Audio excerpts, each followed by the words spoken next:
Hi guys, എല്ലാവർക്കും സുഖമല്ലേ? ഇപ്പോൾ വൺ പീസ് ഫാൻഡംസിലെ ഏറ്റവും കൂടുതൽ ആൾക്കാർ ഡിസ്കസ് ചെയ്യുന്ന ഒരു തിയറിയാണ് ചോപ്പറിന്റെ ഡെവിൾ ഫ്രൂട്ട്. സ്ട്രോ ഹാറ്റ്സിൽ 4 പേർക്കാണ് ഡെവിൾ ഫ്രൂട്ട് പവർ ഉള്ളത്. അതിൽ അവരുടെ ക്യാപ്റ്റനായ ലൂഫി വാനോ ആർക്കിലൂടെ അവന്റെ ഡെവിൾ ഫ്രൂട്ട് അവൈക്കൺ ചെയ്തിരുന്നു. ഹീറ്റോ നോമി അഥവാ ഹ്യൂമൻ ഫ്രൂട്ട് എന്നതാണ് ചോപ്പറിന്റെ ഡെവിൾ ഫ്രൂട്ട്. സ്ട്രോ ഹാറ്റ്സിലെ വീക്കസ്റ്റ് പൈററ്റ് ആണ് ചോപ്പർ. എന്നാൽ ഒരു വീക്ക് പേഴ്സൺ ഉപയോഗിക്കുന്ന one of the strongest devil fruit ആണ് അവന്റേത്. എന്നാൽ പ്രായത്തിന്റെ പക്വത തന്നെയാണ് അവനെ അവന്റെ ഫ്രൂട്ട് അവേക്കൻ ചെയ്യുന്നതിൽ നിന്നും തടയുന്നത്. എന്നാൽ ഹ്യൂമൻ ഫ്രൂട്ട് അവേക്കൻ ചെയ്യുന്നതിലൂടെ മാത്രമേ അവന്റെ ട്രൂ ഫോം എന്താണെന്നും അവന്റെ പവേഴ്സ് എന്താണെന്നും മനസ്സിലാക്കാൻ സാധിക്കൂ. പിന്നെ ഇപ്പോൾ നിലനിൽക്കുന്ന മറ്റൊരു തിയറിയാണ് ചോപ്പർ ആണോ യഥാർത്ഥ ഫോറസ്റ്റ് ഗോഡ് എന്നതാണ്. എന്താണ് ഇങ്ങനെ ഒരു തിയറി വരാൻ കാരണമെന്ന് നോക്കിയാൽ കഴിഞ്ഞ കുറച്ച് ചാപ്റ്റേഴ്സിന് മുമ്പ് എൽബാഫിലുണ്ടായ ഇൻസിഡന്റ് തന്നെയാണ്. അതെന്താണ് എന്ന് നോക്കുന്നതിന് മുമ്പായിട്ട് ഞാൻ എന്നും പറയുന്നത് പോലെ വീഡിയോ അവസാനം വരെ കാണാൻ ശ്രമിക്കുക.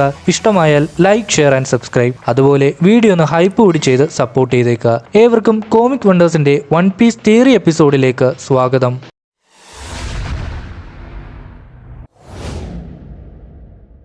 ഡ്രം ഐലൻഡിലാണ് ചോപ്പർ ജനിക്കുന്നത്. മഞ്ഞിനാൽ ചുറ്റപ്പെട്ട ദ്വീപിൽ ഒരു റെയിൻഡിയറായി ജനിച്ചെങ്കിലും അബദ്ധവശാൽ ഹ്യൂമൻ ഫ്രൂട്ട് കഴിക്കുന്നതിലൂടെ ആള് ഹ്യൂമൻ നേച്ചറോട് കൂടിയ ഒരു ക്രീച്ചറായി പരിണമിച്ചു. എന്നാൽ ഈ ഫ്രൂട്ട് എങ്ങനെ ഡ്രം ഐലൻഡിൽ എത്തിയെന്നോ എന്തിനീ ഫ്രൂട്ട് ചോപ്പറിനെ തിരഞ്ഞെടുത്തെന്നോ തുടങ്ങിയവ വളരെ മിസ്റ്ററിയാണ്. ആദ്യമൊക്കെ ചോപ്പറിന്റെ സ്ട്രെങ്ത് ആൻഡ് എബിലിറ്റീസ് വളരെയധികം സ്ട്രോങ് ആയിട്ടാണ് കാണിച്ചിരുന്നത്. എന്നാൽ എനീസ് ലോബിക്ക് ശേഷം അവന്റെ പവേഴ്സിനെ നെർഫ് ചെയ്യുകയാണ് ഉണ്ടായത്. ഇതിനെപ്പറ്റി SBS ഓഡ സെൻസിയോട് ചോദിച്ചപ്പോൾ അദ്ദേഹം വ്യക്തമായ ഒരു ഉത്തരം നൽകിയില്ലെങ്കിലും ചോപ്പറിന്റെ ഫ്രൂട്ടിന് ഒരു പവറപ്പ് ഇതുവരെ നൽകാത്തതിന് കാരണം ചോപ്പറിന്റെ ഫ്രൂട്ടിന് പവറപ്സുകൾ ഇതുവരെ രൂപകൽപ്പന ചെയ്തിട്ടില്ല എന്നാണ് പറഞ്ഞിരുന്നത്. അതായത് ഭാവിയിൽ അവന്റെ ഫ്രൂട്ടിന് വളരെ വലിയൊരു ചേഞ്ച് ഉണ്ടാകാം എന്നൊരു ഹിന്റ് തന്നെയാവും ഓഡ സെൻസെ ഉദ്ദേശിച്ചത്. പിന്നെ ഓഡ സെൻസെയാണ് കാര്യങ്ങൾ അത്ര പെട്ടെന്ന് സ്പോയിൽ ചെയ്യുന്ന ഒരു ആർട്ടിസ്റ്റ് അല്ല അദ്ദേഹമെന്നും കഥയിൽ എന്തൊക്കെ വ്യത്യസ്തത കൊണ്ടുവരാം എന്നെല്ലാം ചിന്തിക്കുന്ന ഒരു വ്യക്തി കൂടിയാണ് അദ്ദേഹം. അതിന്റെ ഒരു തുടക്കമാണോ എന്നറിയില്ല എൽബാഫിൽ വെച്ച് ചോപ്പറിന് നൽകിയ മറ്റൊരു പവറപ്പ്. കാരണം ഡോമി റിവേഴ്സി എത്രത്തോളം പവർഫുൾ ആയ ഒരു എബിലിറ്റി ആണെന്ന് നമുക്കറിയാം.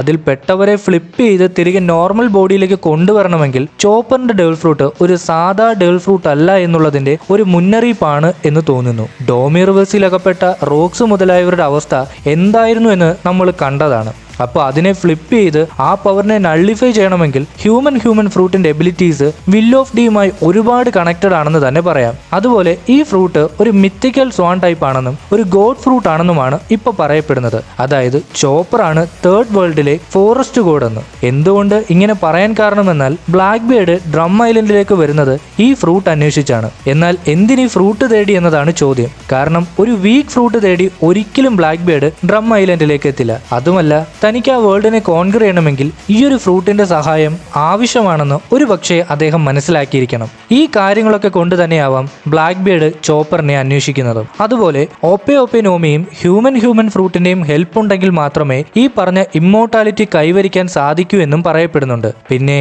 ഈ ഫ്രൂട്ടിന്റെ മറ്റ് എബിലിറ്റീസ് ആണ് മാനിപ്പുലേറ്റിംഗ് നേച്ചർ എന്നത്. അതായത് തന്റെ ചുറ്റിനുമുള്ള മനുഷ്യനായിക്കോട്ടെ മൃഗങ്ങളായിക്കോട്ടെ ഏതൊരു ക്രീച്ചർ ആയിക്കോട്ടെ അതിന്റെ ഭാഷ അതിന്റെ നേച്ചർ തുടങ്ങിയവയെല്ലാം വളരെ പെട്ടെന്ന് തന്നെ മനസ്സിലാക്കാൻ അവന് സാധിക്കും. അതുപോലെ ഒബ്സർവേഷൻ ഹാക്കിയേക്കാൾ വളരെ മുൻകൂട്ടി അപകടങ്ങളെ മനസ്സിലാക്കാനും ചോപ്പറിന് സാധിക്കുന്നു എന്നെല്ലാം ഇതിനൊരു ഉദാഹരണമാണ്. മറ്റൊന്നാണ് ഹീലിംഗ് എബിലിറ്റി.